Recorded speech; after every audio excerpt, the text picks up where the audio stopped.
Qu'est-ce que c'est qu'une ville inclusive? Une ville inclusive, c'est une ville qui s'organise de manière que tout soit accessible à tous. Et que tout soit accessible à tous dans les mêmes conditions d'égalité et de confort. Et avec la participation des personnes concernées. Vous savez que les personnes en situation de handicap, et d'ailleurs au niveau international, ont l'habitude de dire « rien pour nous sans nous ». Trop de difficultés pour pouvoir rouler sur les trottoirs. À quel endroit surtout? Je dirais partout. Et qu'est-ce que tu proposerais de faire pour améliorer ça? Peut-être éviter que certaines voitures se garent sur le trottoir. Ça t'a pas empêché de rouler sur une grand-mère l'autre jour, hein? Avec son fauteuil roulant. Ah, bon. Tu lui as fait une queue de poisson, tu lui as roulé dessus. Pauvre grand-mère, hein?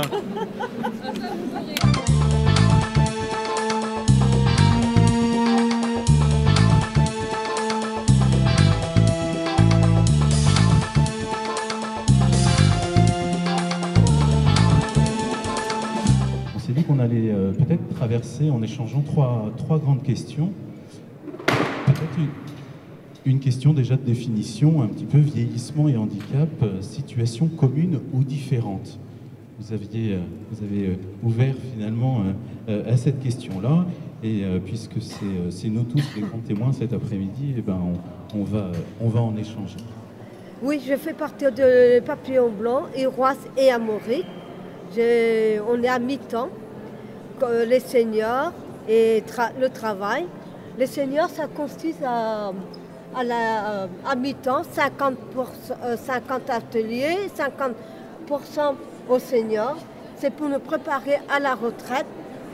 Alors du coup, le projet Inclusion par les loisirs, on se mobilise, a pour objectif d'amener les équipes d'animation qui travaillent à l'association EPAL et à la Fédération Famille Rurale du Finistère à réfléchir la question de l'accueil de l'enfant différent au centre de loisirs pour permettre à tous les enfants d'avoir un accès au temps de loisirs et au mode de garde sur leur commune d'habitation.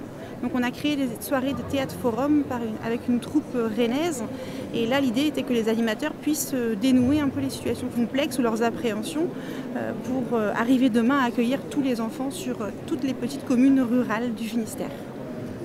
Bon, bah, ici cet après-midi on cartographie l'accessibilité des Capucins.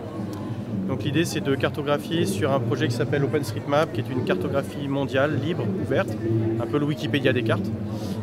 Cartographier comment on peut se déplacer dans les Capucins, comment on peut venir aux Capucins quand on a n'importe quel handicap.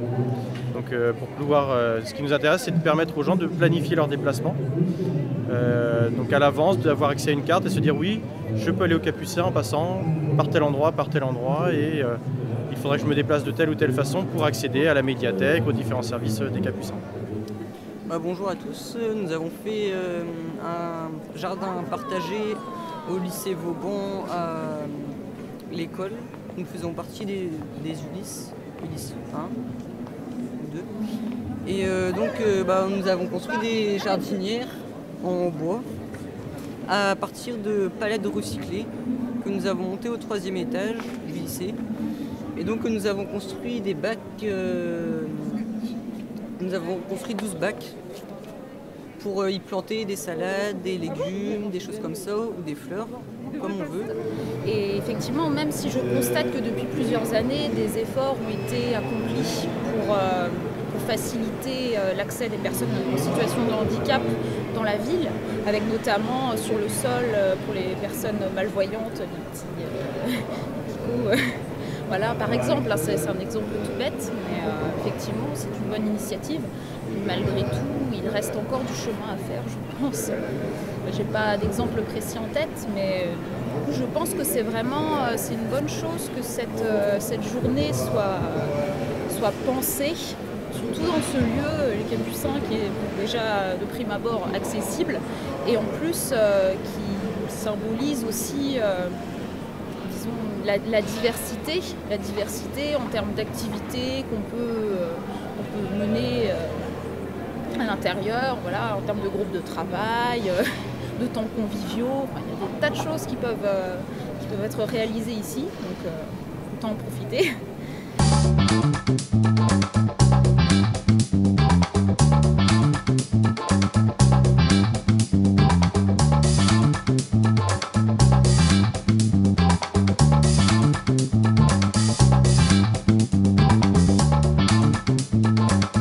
Le HandiLab, c'est un espace qui est mis à disposition des personnes en situation de handicap, mais pas que, pour qu'elles viennent à réfléchir sur des aides techniques à améliorer, à inventer, à fabriquer ou à réparer. Voilà. Donc c'est aussi une façon de contourner les coûts sur le marché de certains produits proposés aux personnes en situation de handicap, mais aussi quelque part c'est changer le rapport que la personne handicapée a avec son orthèse ou sa prothèse ou autre outil d'ailleurs qu'elle utilise, changer ce rapport-là en customisant cet objet, en le personnalisant. Le projet Atelier Vidéo est un projet qui a été monté en partenariat entre l'Urapeda et Canal TISEF. Canal TISEF est une association d'audiovisuel et l'Urapeda est une association pour les personnes sourdes et malentendantes sur le Finistère, donc adultes de 20 à 60 ans, pour lequel nous avons organisé des ateliers vidéo afin qu'ils puissent découvrir un petit peu comment on fait des montages vidéo, comment on va réaliser un film. Je m'appelle Hugo Jean-Michel, je suis là pour présenter l'affiche pour les élections. Vu qu'on a fait la démarche, savoir comment on avait le droit, nous en tant qu'handicapés, savoir comment faire pour voter. Et puis on a eu des interventions avec 2 personnes de la mairie. Et puis on nous a montré comment faire pour voter avec une machine électronique.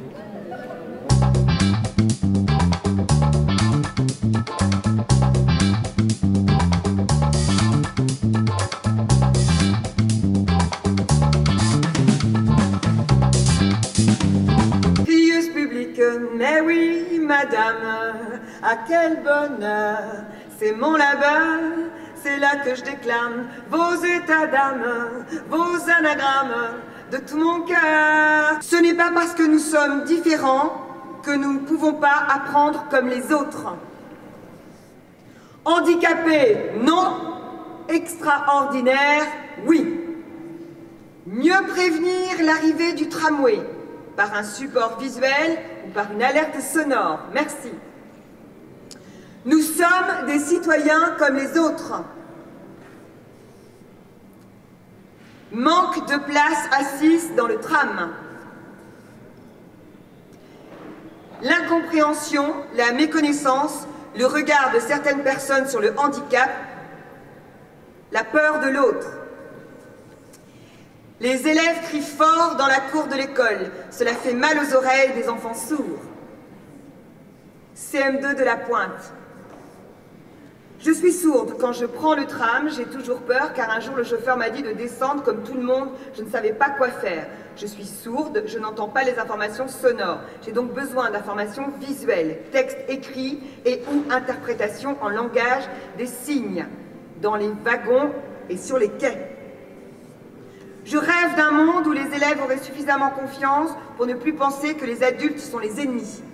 Mon fauteuil n'a pas de pale d'hélicoptère. Gros problème quand je me retrouve face à face avec un véhicule garé sur le trottoir. Coup de gueule.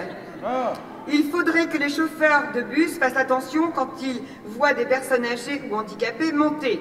Ça ne concerne pas tous les conducteurs. Heureusement, certains sont sympas. Proposition. Je proposerai au maire de Brest de supprimer les trottoirs et de donner un permis aux piétons pour circuler dans les rues. Et voici, mesdames et messieurs, le message spécial. Brest, ma ville. Tout d'abord, ville meurtrie et blessée. Elle a su renaître des cendres et se relever. Ville ouverte au monde en perpétuel mouvement, elle parcourt les événements, un joyau historique qui a parcouru les temps. Contre vents et marées, elle a su dompter les difficultés. Agressive au premier abord, elle sait se laisser découvrir à celui qui veut bien en ouvrir les yeux. Brest, ville qui m'a vu naître, à jamais dans mon cœur. Ainsi se terminent les morceaux choisis, des messages laissés dans le cadre de cette journée.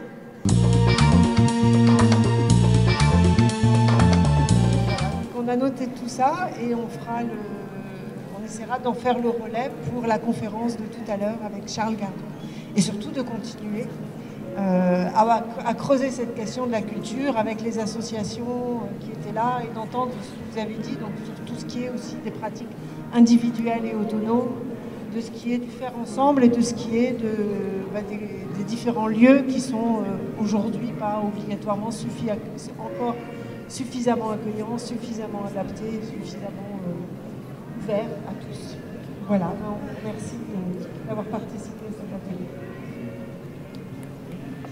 Et puis à 18h, je vous rappelle la conférence avec M. Charles Gardot sur le thème vers une société inclusive avec en toile de fond une ville pour tous. La société inclusive telle que nous la concevons, telle qu'on peut l'organiser, c'est une société qui lutte contre toutes les formes d'exclusivité ou d'exclusion autour de nous. L'exclusion dans le monde de l'éducation, l'exclusion dans le monde du travail, dans le monde du sport, de la culture, bref, c'est l'idée qu'une société humaine est une société pour tous et que nous en sommes tous par naissance les héritiers et qu'elle représente un patrimoine qu'ont créé nos devanciers, patrimoine que nous continuons à tisser pendant notre temps de vie, et ce patrimoine ne doit pas être frappé d'exclusivité, de privilèges particuliers, et souvent, sans que nous en rendions compte, parce que nous ne vivons pas ces situations, notre société laisse persister un certain nombre d'exclusivités dont sont victimes les personnes en situation de handicap, parmi d'autres.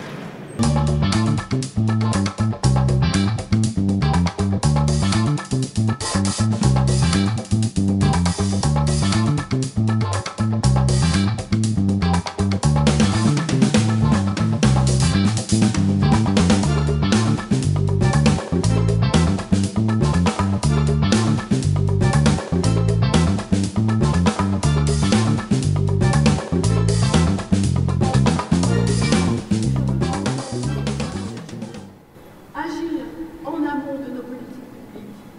Agir non pas pour les personnes concernées, mais avec les personnes concernées, en reconnaissant leur expertise d'usage.